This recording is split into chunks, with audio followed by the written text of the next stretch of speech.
এখন বোল্ডেজারে নিয়ে আইছে আমাদের ভাঙ্গার জন্য। তা আমরা যখন বোল্ডেজার নিয়ে এসে ভাঙ্গার জন্য আমরা কাগজ নিয়ে দাঁড়াইছি বৈধভাবে। বৈধ যেটা আছে, অবৈধর কোনো কিছু নাই। চাইলে আমরা এখন কি করব সেটা আমরা কর্তৃপক্ষের কাছে আইন আদালত আছে, যেহেতু আমরা আইন আদালত করছি, আমরা আইনের মাধ্যমে যেটা হয় সেটাই আমরা চাই। কতগুলো দোকান আছে? আমাদের ৭৭টা দোকান আছে বৈধ। এখানে টার্মিনাল হওয়ার আগের থেকে আসছে, টার্মিনাল জন্ম নেয় না। এখন আমাদের আলটিমেটাম আমাদের ভাঙতে আইছিল, তো ভাঙার পরে যখনই আমরা মেয়র সাহেবের এই কাগজগুলো দেখাইছি, দেখানোর পরে উনি একটা বৈধতার কথা বলছে, মেয়র সাহেব বৈধতার কথা বলছে, বলার পরে আমি গিয়ে ওনার সামনে দাঁড়াইছি। স্যান্ডেলিনা সো, রূপচর্চায় আভিজাত্য। দাঁড়ানোর পরে স্যার যখন আপনি যখন বৈধতার কথা বলছেন যে দোকানপাট যদি কোনো বৈধতা থাকে তাহলে সেটা আমরা দেখব। তাহলে দেখলে এই যে আমাদের বৈধতা আছে ৭৭টা দোকান, ৭৭টা দোকানের মধ্যে আমাদের হাইকোর্টের একটা রিট আছে, হাইকোর্টের রিট আছে। এই রিটটা আমরা এখন এই যে বর্তমানে আপনাদের কাছে আনছি, আপনি যেটা বিবেচনা করেন, যেটা সিদ্ধান্ত নেন, আপনার মতামতেই আমরা আসি। এখন আমরা কি করতে আমরা এখন আসি, আমাদের এরকম পরিবেশ তৈরি করে সুব্যবস্থা করে দিতে চাই। সুব্যবস্থা করে দিলাম না যখন আপনার জন্য তো ব্রিজের নিচে জায়গা রেখেছি, ব্রিজের নিচে জায়গার কোনো পরিবেশ নেই, তো অনেক বড় ওখানে পরিবেশ নেই। ওখানে কেউ একটা এই ১ মাইল ফারাক থেকে ৮ মাইল ফারাক থেকে একটা বোতলের পানি লেগে যাবে না, কেউ ওখানে কেউ যাবে না। চৌচব কারণে ওখানে কোনো পরিবেশ নেই, এত দোকান আটবো না। আর ওই দোকান এখন ওই ব্রিজের নিচে এত দোকান আটবে, ৩০টা দোকান বসানোই হয় নাই। আচ্ছা, নোটিশ দেয় আমাদের কোনো নোটিশ জানায় নাই। আচ্ছা, টার্মিনালের পরিবেশ এখন যেমন আছে, এই ডিসিপ্লিন করলে এটা সবার জন্যই ভালো।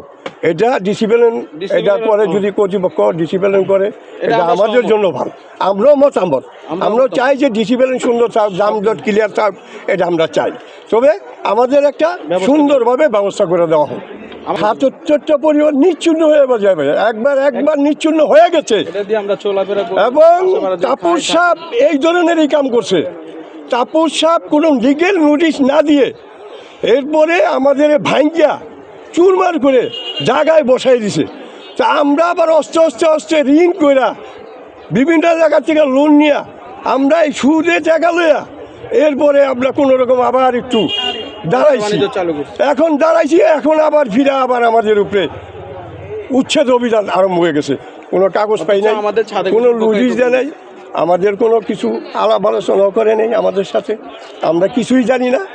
এখন বোল্ডেজারে নিয়ে আইছে আমাদের ভাঙ্গার জন্য।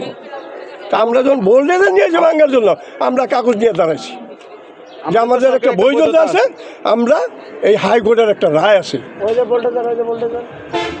কালকে নাকি জানানো হয়েছিল আপনাদেরকে, জানানো হয়েছে অবৈধভাবে জানানো, আমাদের তো বৈধতা আছে, আমাদের তো বৈধতা আছে।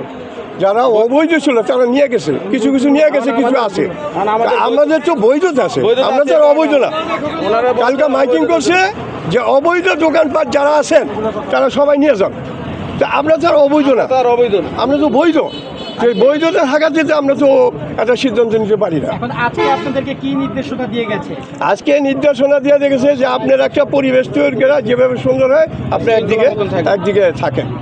আমরা যে তাপস সাহেব আপনাদের সাথে এরকম করছে, তো আপনারা এরকম কিছু মনে করেন কিনা সরকার চেঞ্জ হলেই সকল ধরপাকড় বা হচ্ছে বাধাবিঘ্ন আপনাদের? তবে সরকার চেঞ্জ হলে বিভিন্নভাবে আমাদের উপরে একটা ঝাড়ঝাপটা আসে।